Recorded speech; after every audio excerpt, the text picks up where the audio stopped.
here's another great project that I think you guys are really going to love. And again, perfect for the holidays because it's a small 1 or 2 day project that can really just wow your friends and family, but it didn't take you that much work. I've always wanted to make a little mantle clock, but something different, something that you haven't really seen much of before, and this is what I came up with. It's just a very simple square frame, and the clock itself is sort of suspended in the middle by these little dowels that hold it into the frame. Now, you can immobilize it if you want to, but I left mine loose, so you can actually twist this any way you want. And that kind of just brings a few things to the imagination. This center block, let's say you made half of it out of maple and the other half out of walnut. Well, you could always pop the clock out and pop it into the other side to give a totally different look than you have on the other side. So kind of a little versatile little clock here. You could even put it this way so that you could tilt the clock left and right, depending on where it is on your desk. And on the outside corners, I'm not a big fan of miters on their own. I think they're pretty weak in general. And even though this piece could get away with it because it'll probably just be sitting on a desk or on a mantle somewhere, I still like to reinforce them when I can. So this particular piece has these keys in the miters of differing lengths that give you a lot more strength and will help to hold those joints together for years to come. So pretty simple project. Let's jump right into it. The project begins with a piece of 3/4 inch hickory cut to 3.5 inches square, and 4 pieces of 3/4 inch wengi cut to 7 inches long and 1.5 inches wide. I start by cutting one end of each wengi piece to 45 degrees at the miter saw. Then I double stick tape a piece of scrap to the miter saw table, and that'll act as a stop block for cutting the other side of each piece of wengi. And for added safety at the miter saw, it's not a bad idea to use a clamp instead of your hands.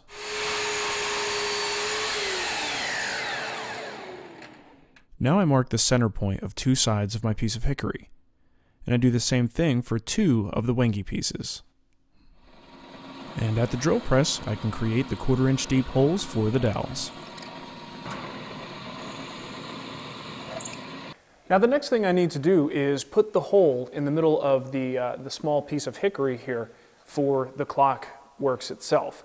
Now the inner diameter of this is really what we're paying attention to because it sort of has this flange on the outside that's going to stop it from going all the way through. So you need to make a circle exactly that size. So there's a few ways you can do this. You could find a Forstner bit, depending on the size of the clock that you're using. If you could find a Forstner bit that's exactly the right size, you're in. That's going to be the easiest way to go. Mine is a little bit bigger than my largest Forstner, and I didn't feel like buying another one because at that size it's a little bit pricey. So what I decided to do was buy something much more useful that's going to be useful in a lot of other projects instead, and that is this little plexiglass template kit from Rockler. I didn't even know they had this. I just happened to be walking through the store the other day and saw this package. I think it's about 30 bucks, but it gives you a bunch of different size templates here for circles and ovals, and you know, it's one of those things where normally I'd be like, why am I going to pay for that? But in reality, to get these perfect circles and have quick access to them, not have to make my own templates, is pretty darn cool. So now, all I need to do is, you see each one of these has a hash mark so that you could line them and center them perfectly on a square, which is what we're going to do here. So I'm going to put on my center marks, basically make a set of crosshairs, and double stick tape the template to the workpiece, and then use a router with a pattern bit. A pattern bit is basically a flush trim bit where the bearing itself is mounted above the bit in this orientation. So this way the bearing rides along the template itself and the straight bit cuts all the material away. Now there's no reason for me to get all this material with a router bit. I should probably just remove the bulk of it with my biggest Forstner bit and then come back with the router and clean up the outside edge. I double stick tape the hickory piece to a backer board of 1/4 inch plywood, and then I use a Forstner bit to remove the bulk of the material.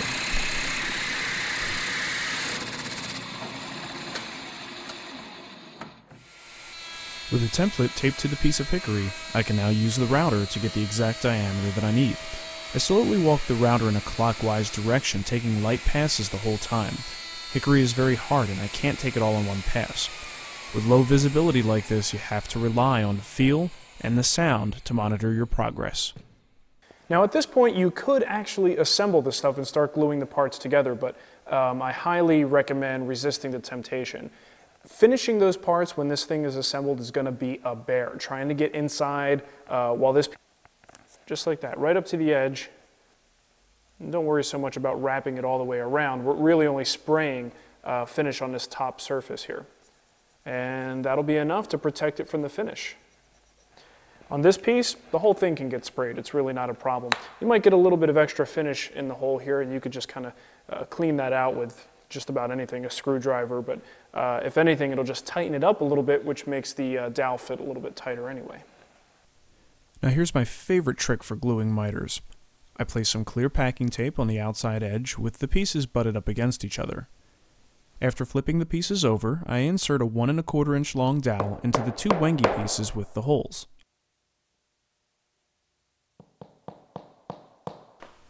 Next, I add a liberal amount of glue to each miter surface. And now the fun part.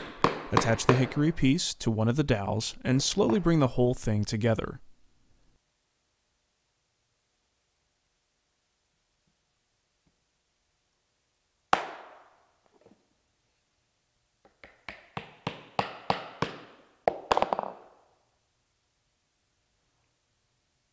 Tape the final miter closed and grab a few clamps off of the wall. Now normally clamping miters is a royal pain, but with the tape in place you can slowly tighten the clamps alternating from one side to the other and wind up with hassle-free perfect miters. Once the glue is dry and the tape is removed, you're bound to have some residue to deal with. A few swipes from an acetone-soaked rag will take care of it.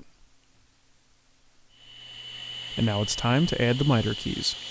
I use a spline mitering jig for this operation. Now this jig can be as simple as a vertical piece of 3/4 inch ply with 2 2x3s glued to it. And the 2x3s have a 45-degree angle cut into them, and they create a cradle that holds the workpiece at exactly 45 degrees.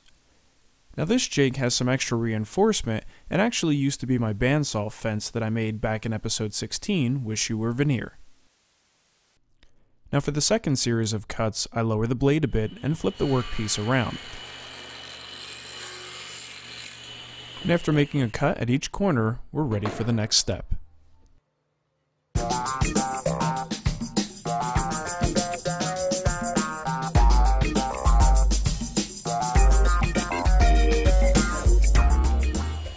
Now I cut the spline material from a piece of 8/4 maple. At the bandsaw, I cut that strip into small triangles. I then finesse the fit of each piece with a little bit of sanding. With a liberal amount of glue, I insert the splines into the slots. After the glue dries, I trim the excess material with a flush cut saw, and follow up with a thorough sanding up to 180 grit.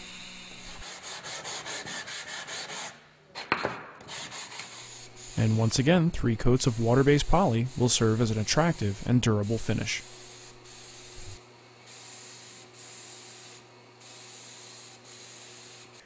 Now after about 3 or 4 coats of water-based finish, here's the final product. Now, like I said, this is a project that can be batched out in a short amount of time, so they're great for the holidays.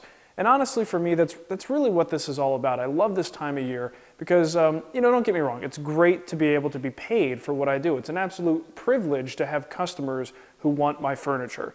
But nothing is more satisfying than seeing the look on Nicole's face when I present her with something that I spent hours in the shop making, turning a lifeless board into something beautiful, something like this.